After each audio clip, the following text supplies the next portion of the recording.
Hello boy, good morning. Sanjay math classes में आप सभी को स्वागत है। आज हम लोग पढ़ेंगे इनवर्स ट्रिग्नोमेट्रिक फंक्शंस। ठीक है, inverse trigonometric functions that means हम लोग इनवर्स फंक्शंस पढ़े हैं। इनवर्स किसका होता है? तो इनवर्स जो है 1/1/2 फंक्शंस का होता है। तो हम लोग सबसे पहले जो ट्रिग्नोमेट्रिक फंक्शंस है वो आपके पास 6 है। ट्रिग्नोमेट्रिकल फंक्शंस कितने होते हैं? 6 होते हैं। जैसे आपके पास sine theta, cos theta, tan theta, sec theta, cosec theta, cot theta. यह 6 ट्रिग्नोमेट्रिकल फंक्शंस होते हैं और इसका हमें इनवर्स ज्ञात करना है। क्या ज्ञात करना है भाई? इनवर्स ज्ञात करना है। तो इनवर्स ज्ञात करने के लिए सबसे पहले हमें चेक करना होगा कि यह जो साइन है और कॉस, टैन, सेक, कोसेक, कॉट है, क्या यह 1/1/2 है? यदि 1/1/2 होगा तो इसका इनवर्स फाइंड करेंगे। ठीक है, तो सबसे पहले हम क्या करते हैं कि साइन का ग्राफ देखते हैं। Graph of sine.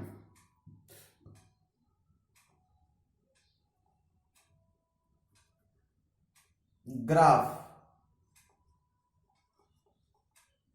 Of sine theta. Graph of sine theta यदि देखते हैं भाई, तो सबसे पहले आप टेबल बनाओ। ठीक है, और पहले से आपको साइन, कॉस, टैन ये सारी चीजों का वैल्यू जो है पता है और उसी वैल्यू के बेस पे इसको मैं फाइंड करूंगा।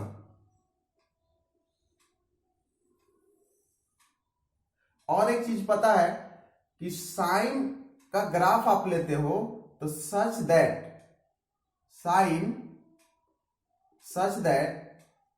R2 -1 से 1 के बीच में इसका रेंज होता है और इसका डोमेन जो होता है वह रियल नंबर होता है। डोमेन क्या होता है भाई? रियल नंबर होता है। अब इसमें तुम फाइंड करो भाई, यहां पे आपने वैल्यू लिया साइन, यहां पे थीटा लो और यहां पे साइन लो। यदि आप थीटा चालू करते हो 0 से तो साइन 0 का वैल्यू क्या होता है भाई? 0 होता है। ठीक है, अब यदि तुम लेते हो π/3 दैट मीन्स 30 डिग्री, तो साइन 30 डिग्री का जो वैल्यू होता है वह होता है 1/2। इसके बाद हम लिखते हैं π/4 45 डिग्री। ठीक है, तो 45 डिग्री का जो वैल्यू होता है भाई वह होता है 1/√2। इसके बाद जो है इसका 45 के बाद क्या लोगे ब्रदर? 60 π/3। यहां देखो भाई π/6 है। ठीक है, π/6 दैट मीन्स 30, π/4 दैट मीन्स 45 और π/3 दैट मीन्स 60। अब साइन 60 का वैल्यू √3/2 होता है। π/2 दैट मीन्स 90, 90 का वैल्यू 1 होता है। यदि आप अगेन रिपीट करते हो, ठीक है, तो इसका जो वैल्यू होता है पाई के बाद आपके पास आएगा 90, 90 में 30 जोड़ो 120, यानी कि 2π/3। 2π/3 का वैल्यू वही होगा जो 60 का होता है। 2π/3 √3/2। ठीक है, यदि आप लेते हो 2π/3 के बाद तुम्हारे पास आ जाएगा 45, 60, 120 और यहां पे आ जाओ पाई, तो पाई का वैल्यू कितना आ जाएगा भाई? 0 आ जाएगा। पाई के बाद तुम आ जाओ 360 पे 227 दैट मीन्स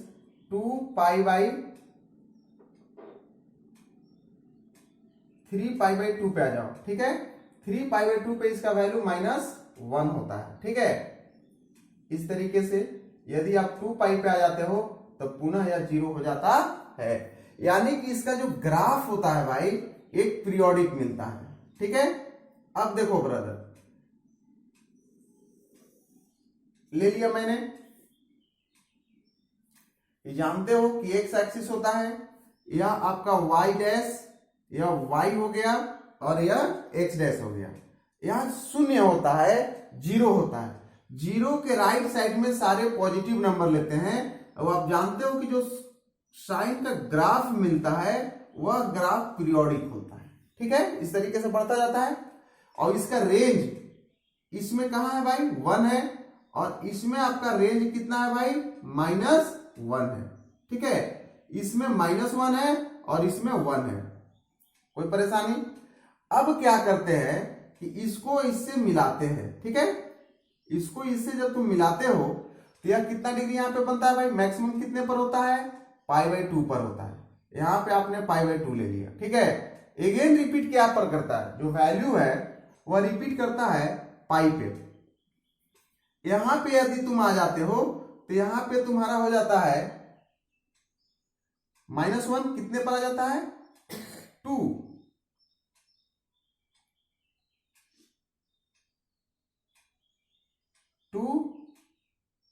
सॉरी 3π/2 पे। यहां पे तुम्हारा क्या होता है भाई, 2π होता है। इसी तरीके से आपका जो वैल्यू है वह इधर भी बढ़ता है। यदि यहां के बारे में तुम लोगे तो यह तो वैल्यू निगेटिव में चला गया, यह -π/2 होता है, -π/2 होता है। यदि इसको देखा जाए भाई, ठीक है, तो ये सारे डोमेन पे, जितने भी डोमेन्स हैं, उस डोमेन पे जो साइन का ग्राफ आ गया, इससे हमें यह पता चल रहा है कि साइन जो है वह मेनी वन फंक्शन है। कौन सा फंक्शन है भाई, मेनी वन फंक्शन है। क्योंकि मैंने बताया था कि यदि किसी ग्राफ को पता करना है, फंक्शंस को पता करना है कि वह 1 है या मेनी वन है, तो सबसे पहले उसका ग्राफ ड्रॉ करते हैं। उसका ग्राफ हम लोगों ने ले लिया। अब ग्राफ में क्या करते हैं कि एक्स एक्सिस के पैरेलल लाइन करते हैं। तब एक्स एक्सिस के पैरेलल यदि आप लाइन ड्रॉ करते हो तो इसको मेनी जगह पे कट करेगा। दैट मीन्स यह जो फंक्शंस है मेनी वन है।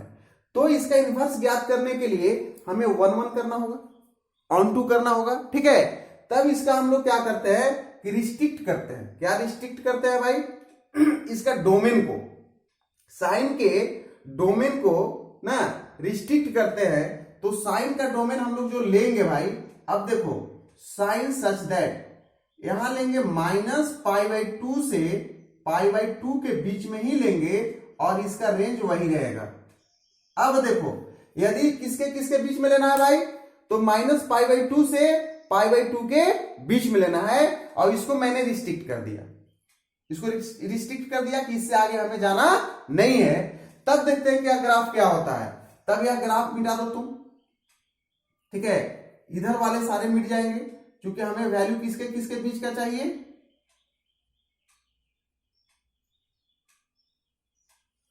इस तरह का सारे ग्राफ जो है उधर वाले मिटते हैं। तो मेरे पास क्या बच गया, ए देखो और ए देखो बच गया।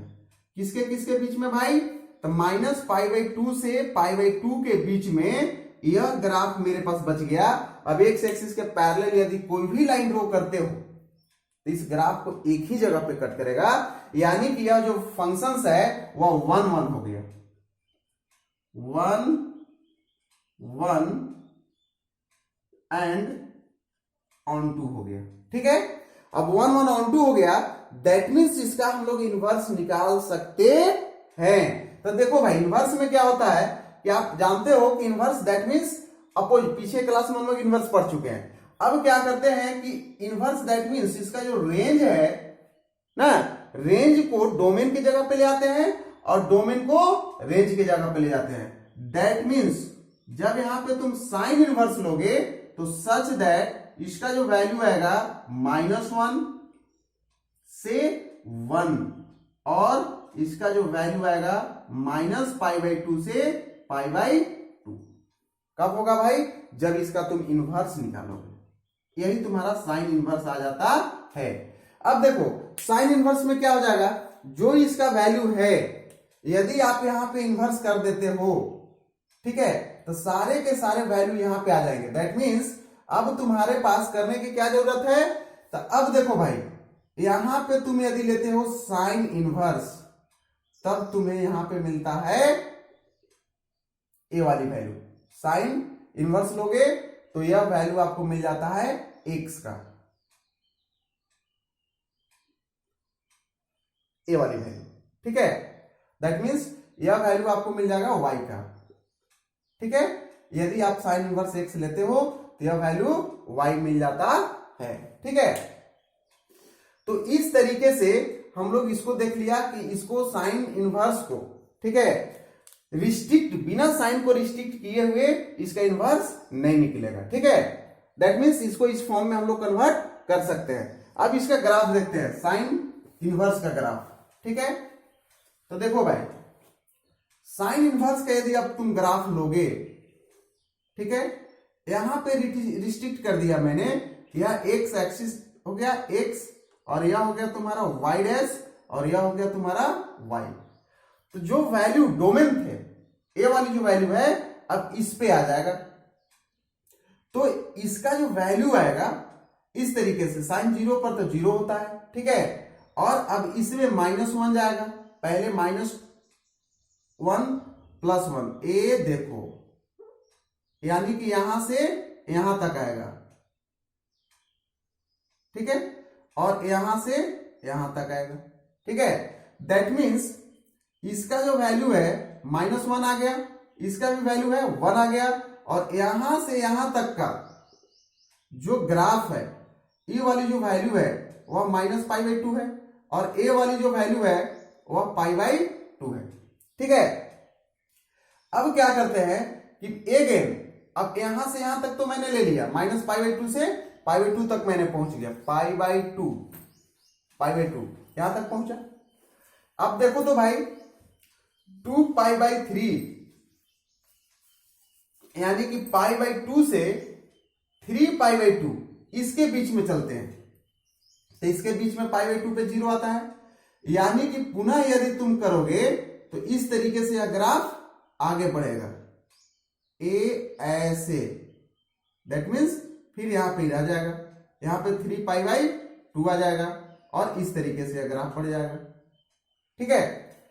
और इधर वाले भी अगर लेते हैं हम लोग तो इस तरीके से यह फिर यहां तक आ जाएगा, यानी कि -3π/2 आ जाएगा। इस तरीके से अगेन इस ग्राफ का अगर सेट लेता चले इंटरवल वाइज, ठीक है, तो यह ग्राफ पुनः जो है रिपीटिंग ग्राफ मिल जाता है। लेकिन सबसे पहले जो हमें स्टडी करना है, इसका इनवर्स फाइंड करना है। तो इनवर्स फाइंड करने के लिए जब तक आप इसका डोमेन को रिस्ट्रिक्ट नहीं करोगे तो वह इनवर्सिबल नहीं होगा, और जब इनवर्सिबल फाइंड करोगे तो हम लोग करते क्या है कि डोमेन को रेंज की जगह पर और रेंज को डोमेन की जगह पर। That means sine inverse such that -1 tends to -π/2 से π/2 तक ही एग्जिस्ट करेगा, इसके लिए इनवर्स के लिए यह साइन इनवर्स होता है। दैट मीन्स हम लोग लिख सकते हैं, याद कर सकते हो कि sine inverse such that -1 tends to -π/2 से π/2, यह मेरा फॉर्मूला साइन इनवर्स का मिल गया, ठीक है। इसी और इसी के बीच में जो है इनवर्स फाइंड कर सकते हैं। अब हमारे पास जो नेक्स्ट ग्राफ है, आज हम लोग ग्राफ देखेंगे सारे फंक्शंस का, ठीक है। तो मेरे पास अगला ग्राफ है कॉस का। देखो भाई यदि तुम कॉस को लेते हो यहां पे, और यहां पे थीटा है, सॉरी यहां पे थीटा तो है नहीं, और यहां पे तुम कॉस ले लिए, ठीक है।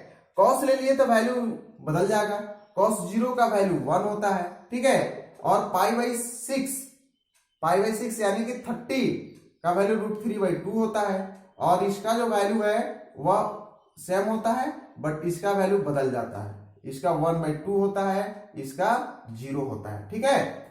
अब देखो भाई 2π/3 दैट मीन्स 120 का वैल्यू जो होता है वह तुम्हारे पास -1/2 होता है, फिर इस पे जो है इसका वैल्यू है -1 होता है, और यहां पे अगेन 0 हो जाता है, फिर यहाँ पे 1 होता है, ठीक है। अब यदि हम इसका ग्राफ खींचना चाहें, graph of cos, graph of cos x या कॉस थीटा, ठीक है। देखो भाई यहां पे ले लिया मैंने, यह वाई डैश हो गया, यह वाई हो गया, यह एक्स हो गया और यह एक्स डैश हो गया, ठीक है, 0। अब देखो तो भाई इसका जब ग्राफ खींचोगे या 0 जब था, थीटा का वैल्यू 0, तो इसका जो वैल्यू था 1 था, एक्स में 1, वाई में क्या था भाई 1 था। दैट मीन्स इसका ग्राफ यहां से चालू हो गया ऐसे, और इस साइड अगर बढ़ाओगे तो ऐसे, यहां पे इसका वैल्यू 0 हो गया। अगेन 0 किस पे होता है भाई, अगेन कॉस का वैल्यू 0 किस पर होता है, π/2 पर होता है, ठीक है। और अगेन 1 किस पर होता है, -1 इसका पाई पर होता है। दैट मीन्स 0 से पाई के बीच में इसका इंटरवल चलता है। फिर यहां से यहां तक 2π आ जाएगा, ठीक है, यहां से यहां तक। ए वाली जो वैल्यू है भाई यह -1 है और ए वाली वैल्यू तो 1 है। अब देखो तो भाई यह ग्राफ पीरियोडिक है, अगर एक्स एक्सिस के पैरेलल या इसको खींचते हैं तो यह मेनी 1 हो जाता है, यानी कि इसका इनवर्स पॉसिबल नहीं है। जब इसका इनवर्स पॉसिबल नहीं है तब हम लोग करेंगे क्या, तो इसका रेंज को, सॉरी डोमेन को रिस्ट्रिक्ट करेंगे। इसका अभी जो डोमेन है भाई क्या है, तो 0 से पाई है, सॉरी डोमेन इसका क्या है भाई, अभी टोटल रेंज है और इसका जो वैल्यू है रेंज का वह -1 से 1 है, और इसका डोमेन क्या है, टोटल रियल नंबर है और -1 से 1 के बीच में है। तब इसकी डोमेन को हमें रिस्ट्रिक्ट करना होगा, ठीक है। इफ लिख सकते हैं कि 4 1 1 on 2 के लिए कॉस पे क्या रिस्ट्रिक्शन लगाना होगा, तो इसका जो डोमेन है, इसका जो डोमेन है उसे हमें किसके किसके बीच में लेना पड़ेगा भाई। देखो यदि तुम इधर से लेते हो तो यह ग्राफ डबल टाइम कट जाएगा, यानी कि यहां से यहां के बीच में, यानी कि 0 से लेके पाई के बीच में यदि इसको रखते हैं तो यह 1 1 फंक्शन होगा और इसका रेंज तो वही रहेगा, रेंज हमें बदलने की जरूरत नहीं है, ठीक है। अब यह 1 1 फंक्शन हो गया, यानी कि अब इसका हम लोग इनवर्स ज्ञात कर सकते हैं। अब इस इनवर्स यदि इसका ज्ञात करेंगे तो मैं आपको क्या बताया भाई, तो मैं क्या करता हूं कि इनवर्स ज्ञात करने के लिए रेंज को डोमेन की जगह पे और डोमेन को रेंज की जगह पे, that means therefore cos inverse, ठीक है, सच दैट यहां पे -1 से 1 आ गया और यहां पे तुम्हारे पास 0 से पाई आ गया, यह कॉस का हो गया, ठीक है। अब देखो ग्राफ यदि निकालते हो, graph of cos x, graph of cos inverse, ठीक है, और इसका जो रेंज है भाई कॉस इनवर्स का -1 से 1 डोमेन है और इसका रेंज 0 से पाई है, ठीक है। अब देखो भाई इसका जब ग्राफ ड्रॉ करेंगे बिना रिस्ट्रिक्ट किए हुए cos sin tan, that means trigonometric functions को तभी हम लोग इनवर्स ज्ञात कर सकते हैं जब तक कि उसका डोमेन को हम लोग रिस्ट्रिक्ट नहीं करेंगे, डोमेन को दायरा को कम नहीं करेंगे। अगर डोमेन की दायरा को नहीं, उसकी एक्सपेंशन को छोड़ देते हैं तब वह मेनी वन फंक्शंस होता है और मेनी वन फंक्शंस का इनवर्स कभी ज्ञात हम लोग करते नहीं है, ठीक है। तो सबसे पहले इसका डोमेन को रिस्ट्रिक्ट करके हम लोग 1 1 में बदल लेते हैं। अब इसका देखो भाई जब खींचेंगे तो उसी तरीके से इसका जो ग्राफ होगा अब इस पे बन जाएगा इस तरीके से, ठीक है, और इस तरीके से बनेगा, लेकिन इसका रिस्ट्रिक्ट वाला वैल्यू हम लोग को दिखाना होगा कि एक बार में यहां से यहां आएगा, एक बार में यहां से यहां आएगा, और एक बार में यहां से यहां आएगा। यह कंटिन्यू नहीं जाएगा, पार्ट वाइज जाएगा, इंटरवल वाइज जाएगा। ठीक है, अब देखो भाई, यह जो मैंने दिया, ठीक है, यह जो मैंने दिया, यह वैल्यू जो तुम्हारा आया, यह प्रिंसिपल ब्रांच वैल्यू आ गया।